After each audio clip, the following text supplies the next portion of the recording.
Welcome to கலாஸ் கறிவேல். இன்றைக்கி நம்ம special என்னென்னா அரிசி பருப்பு சாதம் தான். சூப்பர் டேஸ்ட்டாக இருக்கும். கரெக்டாக நீங்கள் இதை வீடியோ பார்த்துட்டு ட்ரை பண்ணி பாருங்கள். இந்த அருமையான ரெசிப்பியை நம்ம குக்கரில் தான் இன்றைக்கி பண்ணியிருக்கோம். பாருங்கள், ஒன்றோடு ஒன்று ஒட்டாமல் சூப்பராக ரெடி ஆகிடுச்சு. காரம் உப்பு எல்லாமே கரெக்டாக இருக்குது. நான் இதை குக்கரில் தான் பண்ணியிருக்கிறேன். குக்கரில் பண்ணும்போது நீங்கள் கவனிக்க வேண்டியது என்னென்னா, நான் ஒரு விசில் மீடியம் ஃப்ளேமில் ஒரு விசில் வச்சுட்டு 10 நிமிஷம் லோ ஃப்ளேமில் வச்சுருந்தேன். உங்கள் குக்கரோட இதை பொறுத்து இருக்கும். சிலது ஒரு விசிலே நல்லா வெந்துடும். ஆனால் சில குக்கரில் 2 விசில் வரைக்கும் வேக வைக்கிறாங்க. அதனால் அதை பார்த்து வேக வச்சுக்கோங்க. இல்லைன்னா இது அடி பிடிச்சிரும். எப்போவுமே இந்த பிரியாணி நம்ம இந்த மாதிரி ரைஸ் எல்லாம் குக்கரில் வைக்கும்போது அடி பிடிக்கும். அதனால் நீங்கள் அதை பார்த்து செய்துக்கோங்க. ஓகே, அப்போ அது எப்படி பண்ணுறதுங்கிறது பார்க்கலாமாங்க. அப்போ நாம் இன்றைக்கி இந்த பருப்பு சாதம் பண்ணுறதுக்காக நான் இன்றைக்கி கொஞ்சமாக தான் எடுக்கிறேன். உங்கள்கிட்ட காட்டுறதுக்காக நான் அரை கப்பு அரிசி, சாப்பாட்டு அரிசி அரை கப் எடுத்துருக்கிறேன். நீங்கள் 1 கப் அரிசி எடுக்கிறதா இருந்தால் நீங்கள் எல்லாத்துக்குமே மெஷர்மெண்ட்டு டபுள் ஆக்கிட்டா போதும். அரை கப்புக்கு 1/4 கப்பு துவரம்பருப்பு நான் சாம்பார்லாம் வைப்போமே அந்த பருப்பு தான் பாதி எடுத்துருக்கிறேன். இதை நல்லா 2-3 வாட்டி வாஷ் பண்ணிவிட்டு வந்துடலாம். இதை வாஷ் பண்ணி தண்ணியில் ஊற வச்சுருக்கிறேன். ஒரு 15 நிமிஷத்துலேருந்து 30 நிமிஷம் வைக்கலாம். உங்களுக்கு டைம் இல்லைன்னா 15 நிமிஷம் வச்சாலும் ஓகே தான், இருக்கட்டும். இந்த டைமில் நம்ம கொஞ்சம் வதக்க வேண்டியதெல்லாம் ரெடி பண்ணிடலாம். இப்போ அதுக்காக நான் ஒரு குக்கர் சூடு பண்ண வச்சுருக்கிறேன். குக்கரில் தான் நாம் இன்றைக்கி பண்ண போகிறோம். ஒரு 3 டீஸ்பூன் ஆயில் சேர்த்துக்கோங்க. ஆயில் சூடாகட்டும். ஆயில் சூடாகிடுச்சு. இதில் நம்ம 1 டீஸ்பூன் கடுகு சேர்த்துக்கலாம். ஃப்ளைம் கம்மி பண்ணி வச்சுக்கோங்க.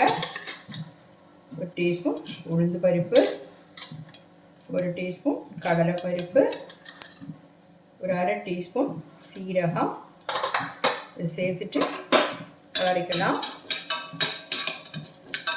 சீரகம் தீஞ்சு போகக்கூடாது.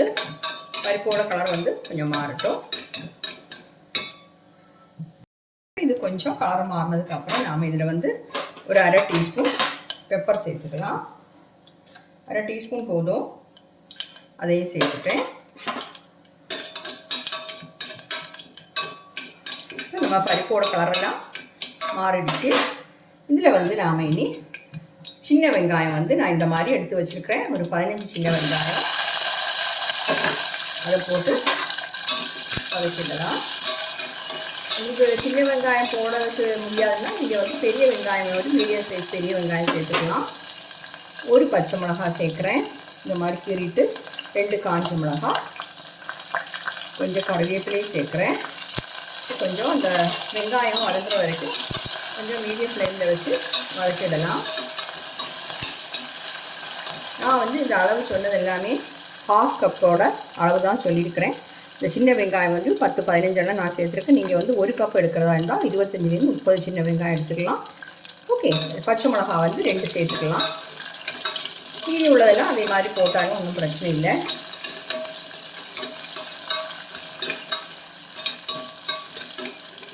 நீங்கள் ஏது கப்புக்கு, ஏது பவுலுக்கு, ஏது டம்ளருக்கோ நீங்கள் அரிசி எடுக்கிறதா இருந்தாலும் இந்த மெஷரிங் கப்புக்கு தான் எடுக்கணும்னு ஒன்றும் கிடையாது. எடுக்கிறா இருந்தால் அதோட பாதி அளவுக்கு துவரம்பருப்பு எடுத்துக்கோங்க. அப்போ தான் டேஸ்ட்டாக இருக்கும். சிலவங்கெல்லாம் அதோட 1/4 பங்கு எடுக்கிறாங்க, 1/3 எடுக்கிறாங்க. ஆனால் அதை விட இப்படி போடுறது தான் இன்னும் கொஞ்சம் நல்ல டேஸ்ட்டாக இருக்கும். கொஞ்சம் வதங்கட்டும். வெங்காயம் பாதி அளவுக்கு வதங்கின உடனே நாம் அதில் ஒரு 7-8 பல் பூண்டு இந்த மாதிரி கட் பண்ணி வச்சுக்கிறேன். அதையும் சேர்த்துக்கிறேன். இங்கே 1 கப் ரைஸ் எடுக்கிறதா இருந்தால் ஒரு 10-15 பல் பூண்டு வரைக்கும் எடுத்துக்கலாம். நார்மலாக இருக்கக்கூடிய பூண்டு. ஓகே, இதில் ஒரு 1/4 டீஸ்பூன் பெருங்காயத்தூள் சேர்த்துடலாம். 1/4 டீஸ்பூன் பெருங்காயத்தூள் சேர்த்துட்டேன். அதையும் சேர்த்து நல்லா வதக்கிடலாம். வெங்காயம் வதங்கட்டும். ஆனால் நம்ம சேர்த்த பருப்பெல்லாம் தீஞ்சு போகக்கூடாது.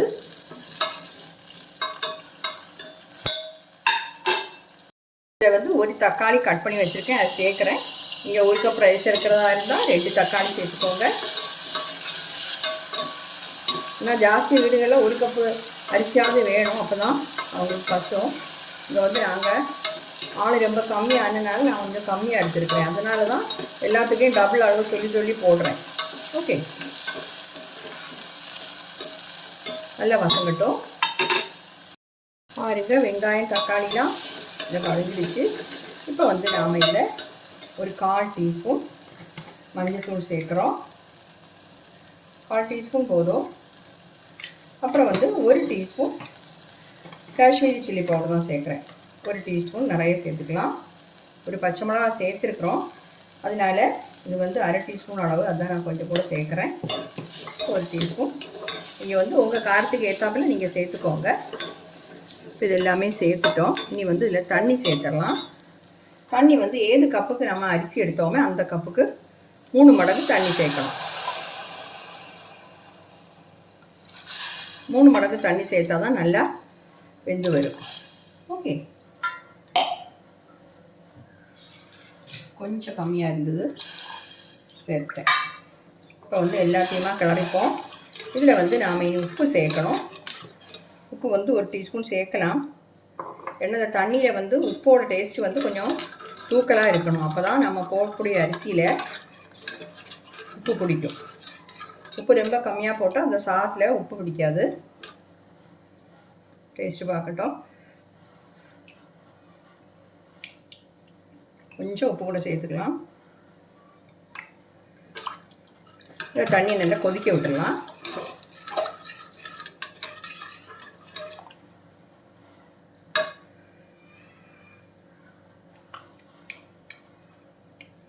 முந்தி தான் இருக்குது உப்பு, கொதிக்கட்டும்.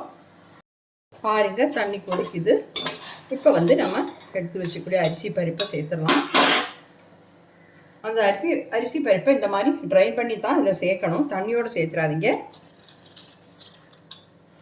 அப்போ தான் நல்லா பொல பொலன்னு நம்ம பருப்பு சோறு அருமையாக கிடைக்கும்.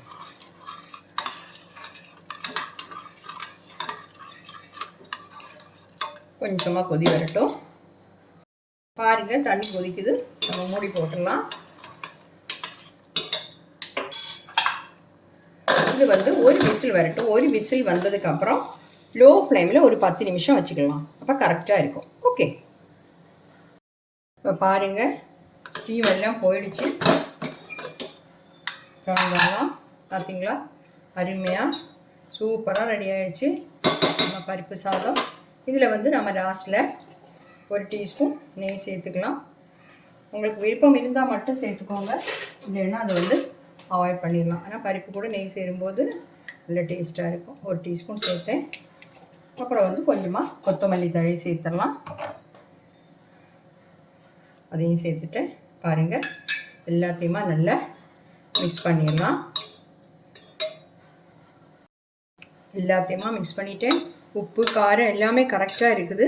நல்ல அருமையான பருப்பு சாதம் பார்த்தீங்களா, ஒன்றோட ஒன்று ஒட்டாமல் கரெக்டாக கிடச்சிருக்கு. இனி நாம் இது ஒரு பவுலுக்கு மாற்றிடலாம். பாருங்க, நம்ம டேஸ்டியான பருப்பு சாதம் சூப்பராக ரெடி ஆகிடுச்சு. டைம் எல்லாம் நிறைய தேவையில்லை, ஆனால் நல்லா இருக்கும் சாப்பிட்றதுக்கு. இதுக்கு சைட் டிஷ்ஷு நீங்கள் வந்து தயிர் பச்சடி வச்சு சாப்பிட்லாம், ஊறுகாய் ஏதாவது இருந்தால் சாப்பிட்லாம், அப்பளம் இருந்தாலும் அதுவும் போதும். வேறு ஸ்பெஷலாக அதுக்கு சைட் டிஷ் வேணும்னு தேவையில்லை. ஓகே, ட்ரை பண்ணி பாருங்கள். அப்போ என்னுடைய இந்த வீடியோ எல்லாருக்கும் பிடிச்சிருக்கும்னு நினைக்கிறேன். பிடிச்சிருந்தா என்னுடைய சேனல் தயவு பண்ணி சப்ஸ்கிரைப் பண்ணுங்கள், லைக் பண்ணோம், ஷேர் பண்ணோம், கமெண்ட் பண்ணோம் மறந்துடாதீங்க.